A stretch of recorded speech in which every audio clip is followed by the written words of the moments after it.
Thanks everyone. I will present to you the concept secure some IP-ACL. This concept is mainly about limiting the access for some IP services for a predefined list of expected provider and consumer.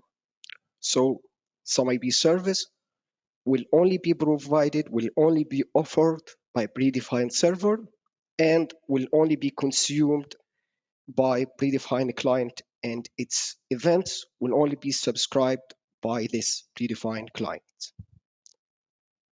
Why we might need this? The normal service discovery in some IP happened like in this diagram. It's a start with the server offering a service, and the client who is interested on this service will send a subscription request. Then the server, without checking the identity of this client, will add this client to his subscriber list and acknowledge the client that he accepts the subscription, and then keep updating this client with events update. What is the problem with this approach? The problem is if one ECU got compromised, got hacked, now it will be able to manipulate with the whole of the network. How? In this example, this client got hacked and now he trying to subscribe to a services which he normally should not subscribe to it. And maybe a server starting to claim that he offering a service which he supposed to not offer. Imagine a server claim that he provides a card speed. This might cause a manipulation for the whole of the network and the service-oriented architecture. What we will do to prevent this? In the client side, we will set a predefined expected provider to this service. So when the client receive an offer, he will check this server against his expected provider list and will accept or reject based on this. And also on the server side, we will have a list of expected consumer for this service. So when the server receives a subscription request, he will check the identity of this client against his expected consumer list for this service. Here, this concept now focusing on a classic platform. Here is a deep look how different classic platform module interact with each other to make the service discovery.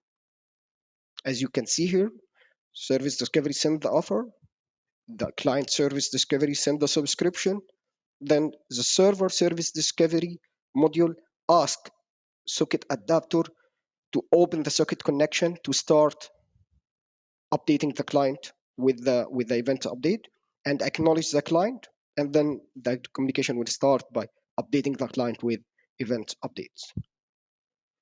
What we will do, we will inject the ACL check inside the service discovery module. Okay, any access control process have two main steps. First, authentication, then authorization. The authentication here is a precondition, is not the focus of the feature, because we already have some authentication mechanism.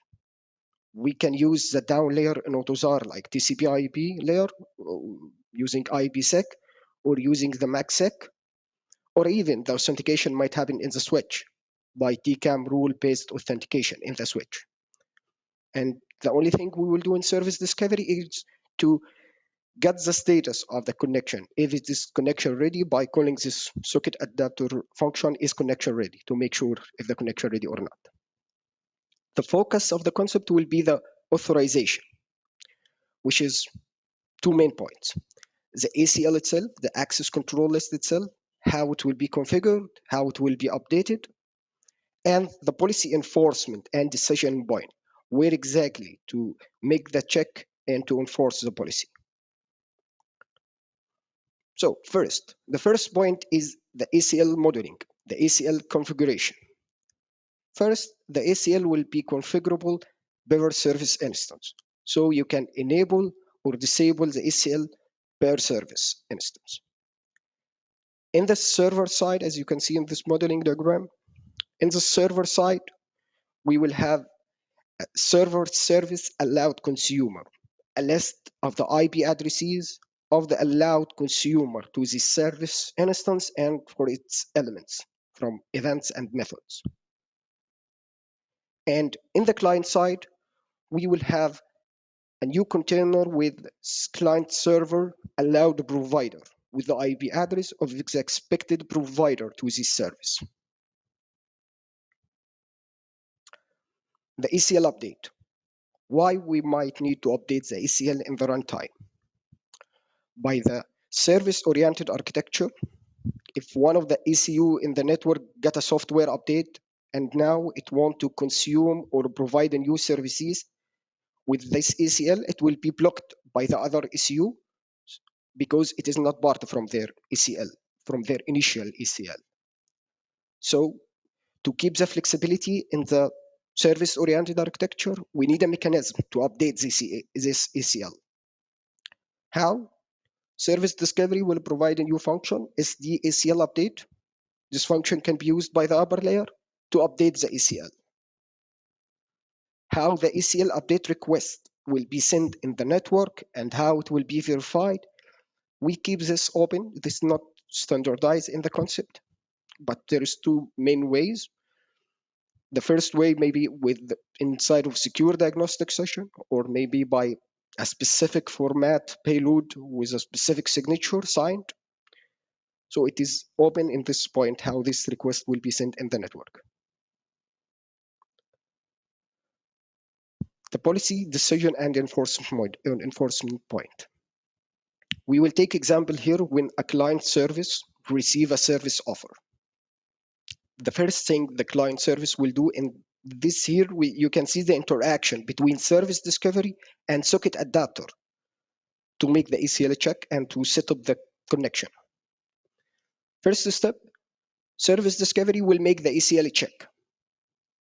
Then if the ACL check failed, then service discovery will ignore this offer and will log a security event that we have received a failed offer with context data, the service instance ID, the service ID, and the IP address of this one who sent this offer. If the ACL check passed, so service discovery will start to set up the socket connection in the socket router by calling this set unique remote added in the socket adapter. Then it will check if the connection ready by calling is connection ready function. This method will provide if there is a security association, this security association is established and the connection is ready. And if there is everything fine, so service discovery will open the enable the socket routing for those method, for those service offer. Same thing will happen in the client, in the server side when he receive a subscription request. And also in the server side when he receive a method call. But for method call, it's a little bit different because normally method calls will not go through service discovery module. It will go from socket adapter to BD router directly. Now we will make the socket adapter asking the service discovery to make the ACL check for this. So when socket adapter receive a method call for the first time, he will ask service discovery to make the ACL check by calling ACL policy check function. Then service discovery will make the ACL check. If it is failed, he will log a security event and will return not OK and will not enable the socket routing. So this method call request will be dropped. If the ACL check passed, so service discovery will enable the routing in socket adapter and return OK. So socket adapter will forward this message to the upper layers.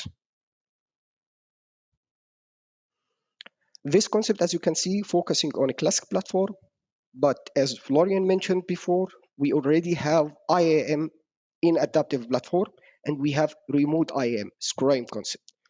This concept covers the idea of ACL in adaptive platform, not only for some IP actually, but for other protocols. So, summary, first, what we need to limit the access for some IP services to a predefined list of a client and server.